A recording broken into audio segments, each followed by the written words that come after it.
Mapagpalang araw muli sa ating lahat para po sa ikatlong markahan. Narito pong muli, Ginang Grace Jacob para sa Filipino Baitang 8. Atin naman ngayong talakayin ang pagsulat ng isang suring pelikula gamit ang kahusayang gramatikal.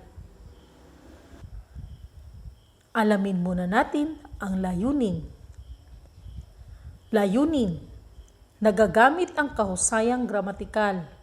May tamang bantas, baybay, magkaugnay na pangungusap, talata sa pagsulat ng isang suring pelikula.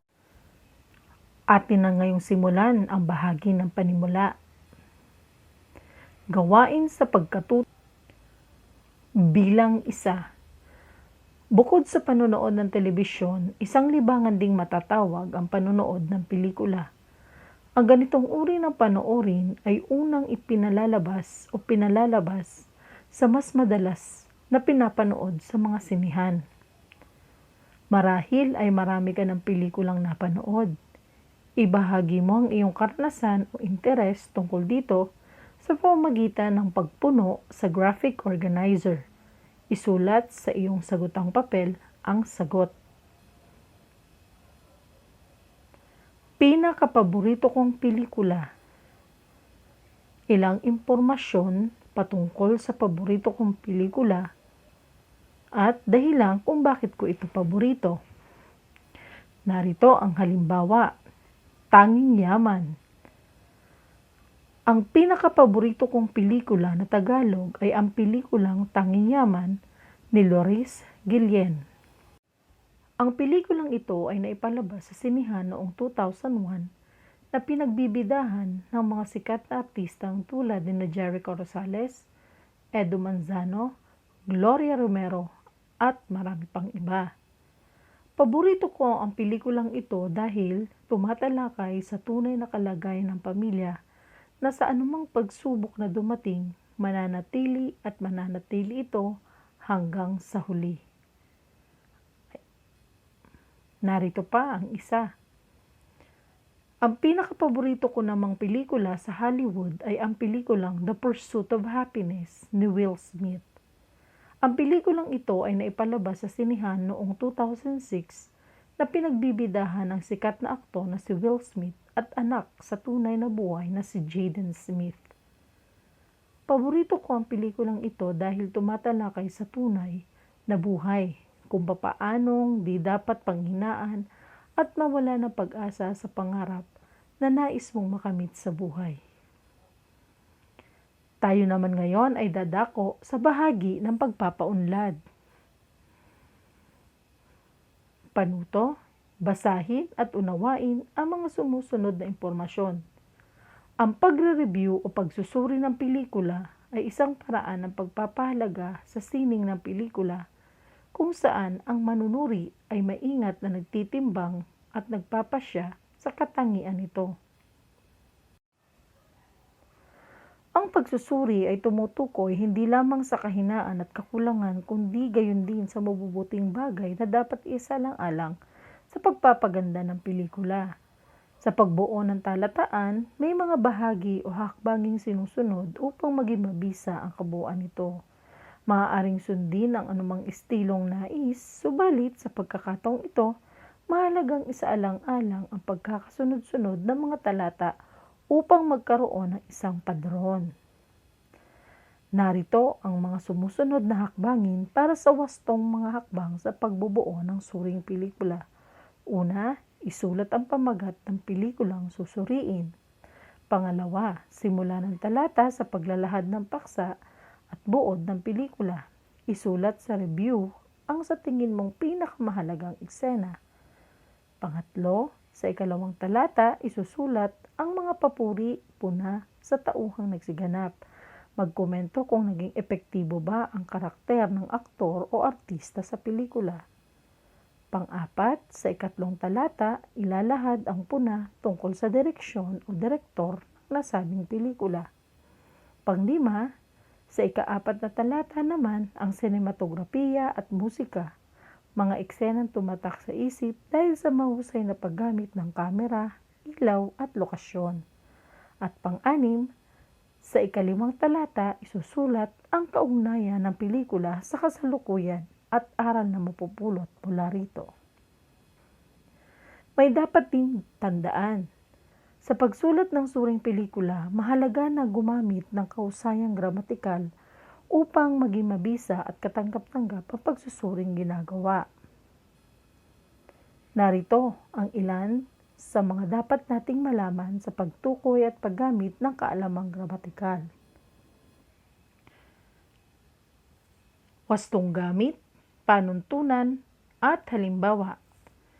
Pag-uulit ng panlapi sa salita, panuntunan, inuulit ang unang pantig ng salitang ugat at hindi ang panlapi. Sa halimbawang linaw, kapag inulit, paglilinaw. Gayon din sa salitang linis, paglilinis. Sa gamit naman ng nang, ginagamit sa mga pagkakataong A may katumbas sa Ingles na when o kailan at may pag-uulit ang pandiwa at ginagamit bilang pang-abay. Mga halimbawa nito ay nang magkaroon ng lockdown na natili sa loob ng bahay ang mga tao, maghugas ng kamay. Pansinin kung paano ginamit ang panandang nang sa pangungusap. Sunod na wastong gamit ng pantukoy na nang, NG, panuntunan, ginagamit bilang pang-ukol at kung ang sinusundang salita ay pangalan, pang-uri at pandiwa. Halimbawa nito, kumuha ng ayuda ang nanay.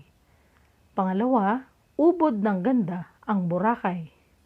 Sunod, wastong gamit ng daw at din. Panuntunan, ginagamit ito kung ang sinusundang salita ay nagtatapos sa katinig. Halimbawa, makinig daw kayo sa sinasabi ng Pangulo.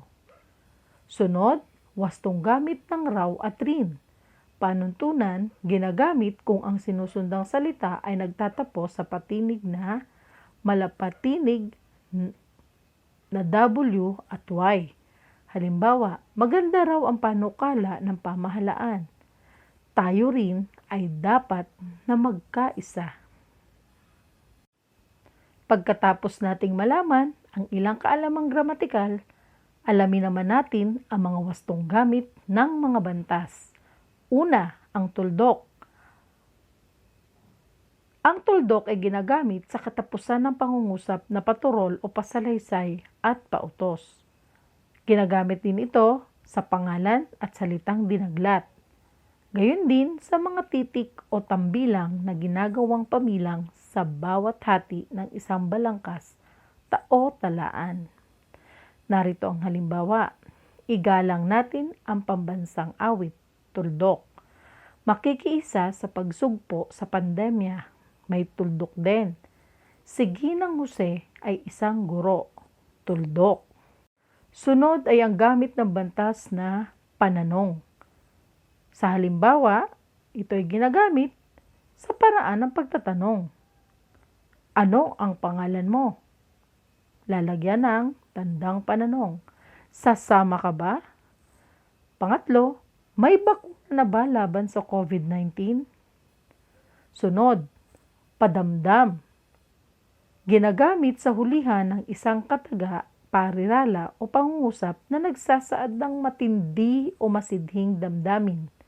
Halimbawa, mabuhay ang Pangulo. Aray! Naapakan mo ang paa ko. Pang-apat, kuwit. Ginagamit sa paghihiwalay ng isang sinipi. Sa paghihiwalay ng magkakasunod na salita at lipo ng mga salitang magkakauri, ginagamit ang kuwit. Ano pa? Pagkatapos ng paggamit ng oo at hindi. At sa hulihan ng bilang sa petsa o sa pagitan ng kalye at purok at ng bayan at lalawigan sa pamuhatan ng isang liham. Halimbawa, kumain ka ng itlog, gulay, prutas at bungang kahoy. Narito pa, oo, kuwit. Uuwi ako ngayon sa probinsya. Sunod, hindi, ayaw niyang sumama. Nobyembre 14, 2008, Project 8 Kuwait, Quezon City. Pansinin ang gamit ng Kuwait. Sunod na bantas ay ang kudlit, ginagamit na panghalili sa isang titik na kinakaltas. Halimbawa, sa ako ay. Ito ay ginagamitan ng kudlit kaya't nagiging ako'y mamamayang Pilipino at may tungkuling mahalin at pangalagaan ang aking bayan. Sunod na halimbawa, siya at. Siya't ako ay nakikiisa sa alituntunin ng pamahalaan. Sunod na bantas ay ang gitling. Ang gitling ay ginagamit sa loob ng salita sa mga sumusunod na pagkakataon. Sa pag-uulit ng salitang ugat o mahigit sa isang pantig ng salitang ugat. Ginagamit din ito kung ang unlapi ay nagtatapos sa katinig at ang salitang nilalapian ay nagsisimula sa patinig na kapag hindi ginigitningan ay magkakaroon ng ibang kahulugan. Ginagamit din ang gitling kapag may katagang kinaltas sa pagitan ng dalawang salitang pinagsama. Kung sa pagsasama ng dalawang salita ay magbabago ang kahulugan, hindi nagagamitan ng gitling. Ginagamit din ng gitling kapag may unlapi ang tanging ngalan ng tao, lugar, brand o tatak ng isang bagay o kagamitan sa gisag o simbolo. Ginagamit din ito kapag ang panlaping ika ay inuunlapian sa numero o pamilang. Narito ang halimbawa. Sa mga salitang araw-araw, isa-isa, dala-dalawa, sari-sarili, kabi-kabila. Sa mga salitang magalis, mag-alis, nag-isa, nag-isa, nagulat, nag-ulat, manguto, mang-uto, mang-uto, pagalis, pag-alis. Pamatay ng insekto.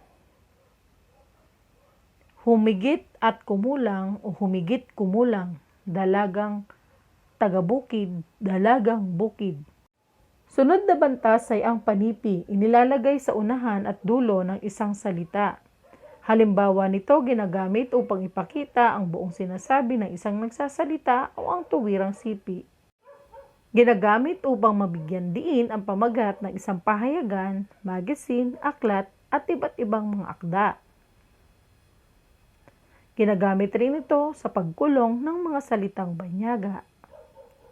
Halimbawa, panipi, hindi kinukupkop ang kriminal, pinarurusahan, sabi ng Pangulo. Nagbukas na muli ang Manila Times, panipi, isang lingguhang babasahin ang liwayway. Nilalagyan din ng panipi. Ang binasa niyang aklat ay hinggil sa bagong computer programming. Tayo naman ngayon ay dadako sa pakikipagpalihan. Sa bahaging ito, gagawin ninyo ang gawain sa pagkatuto bilang 3. Pagsasanay 1, panuto, puna ng wastong salita ang bawat patlang upang mabuo ang diwa ng talata.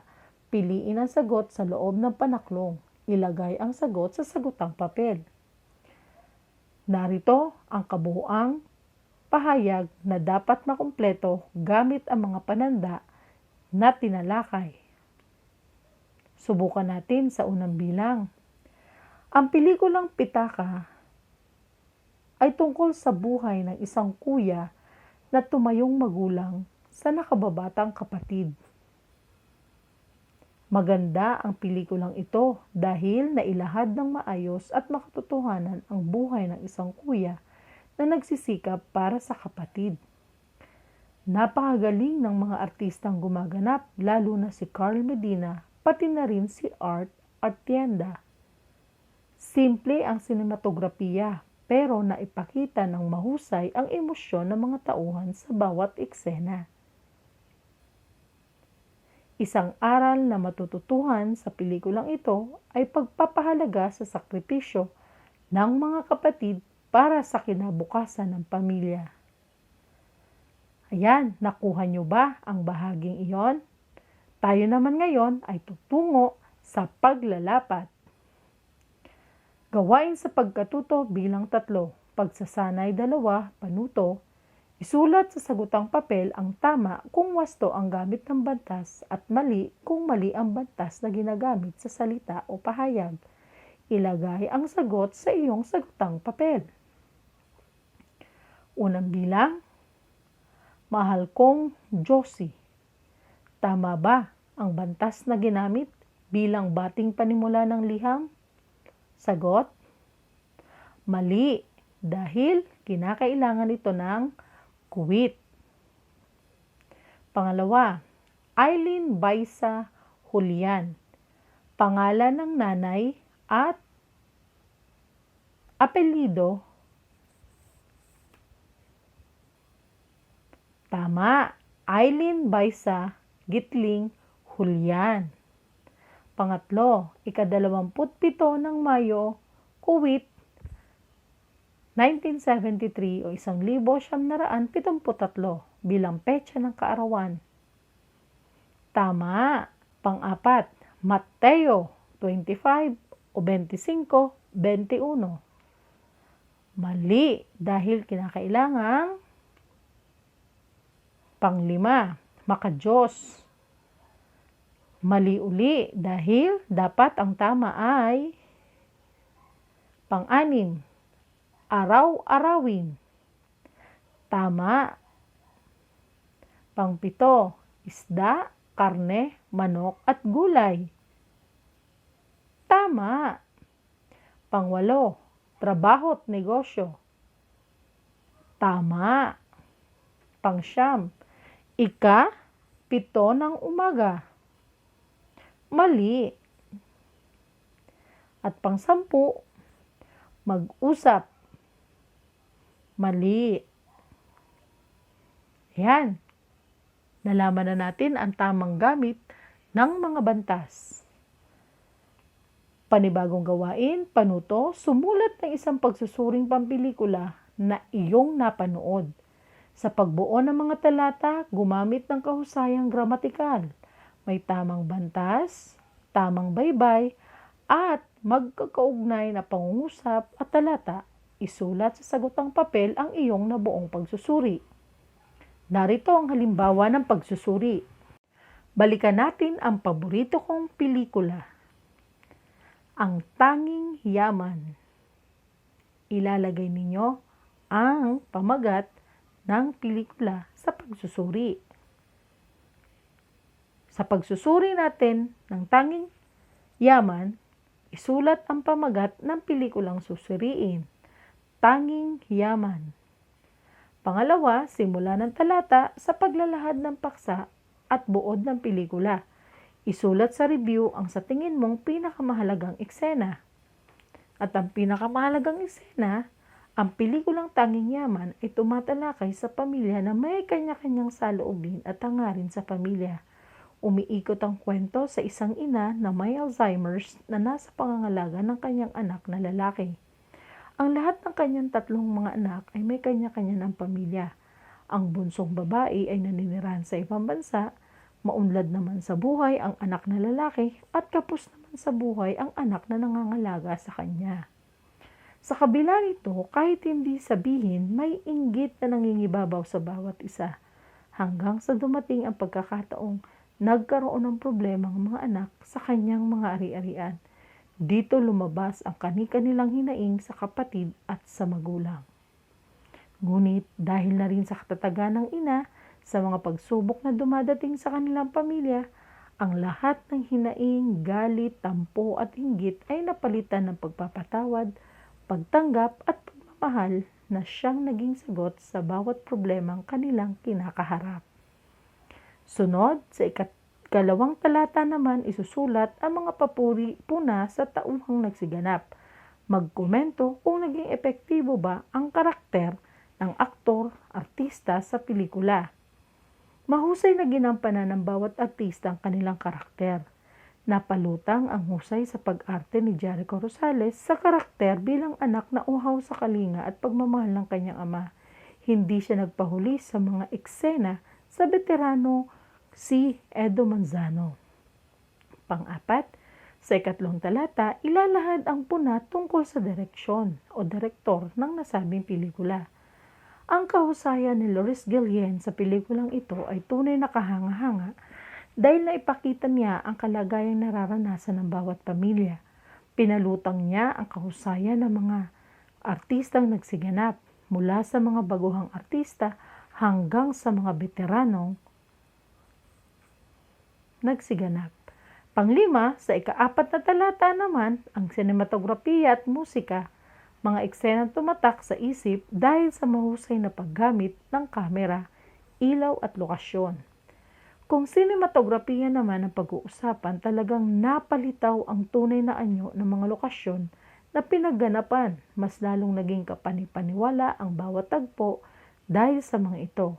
Ang isang tagpong nangibabaw sa sinematografiya ay ang eksena ni Jericho Rosales. Ang eksena na kung saan nasa loob siya ng kotse habang nasa pampang ng dalampasigan at patuloy na tumataas ang tubig at sinasabayan ng malakas na agos at buhos ng ulan. Ang tagpong palubog na ang kotse ay kitang-kita sa eksena ang makatotohanan ng tagpo na tunay na nagpakaba sa mga manunood. Kahanga-hanga. Pang-anim, sa ika-5 talata, isusulat ang kaugnayan ng pelikula sa kasalukuyan at aral na mapupulot mula rito. Tunay na marami sa atin bilang miyembro ng pamilya ang may kaparehong sitwasyon na nararanasan. Madalas na hindi nagkakaunawaan, hindi nagtatagpo sa isang desisyon, at kawalan ng respeto at pagtutulungan. Minsan, dumatating sa pagkakataong sumusuko na. Pero dahil alam natin na ang pamilya ay regalo ng Diyos, patuloy at patuloy na may kaparaanan ng Diyos na muli at muling ibangon ito sa pamamagitan ng ating mga magulang, kapatid at kamag-anakan. Kapag pamilya, sabi nga, kahit kailan, anuman ang mangyari, ay dapat hindi sinusukuan. Pagkatapos nating matalakay at makapagbigay ng halimbawa ng pagsusuri, tutungo naman tayo ngayon sa huling bahaging ang refleksyon. Para naman sa refleksyon, panuto, ang mag-aaral ay isusulat sa sagutang papel ang kanyang natutunan mula sa araling gamit ang mga gabay sa ibaba. Naunawaan ko na, dudugtungan po natin, napagtanto ko na, at kailangan ko pang malaman ang. Muli po, maraming salamat, Ginang Gracia ko para sa Filipino Baitang 8. Nagpapasalamat sa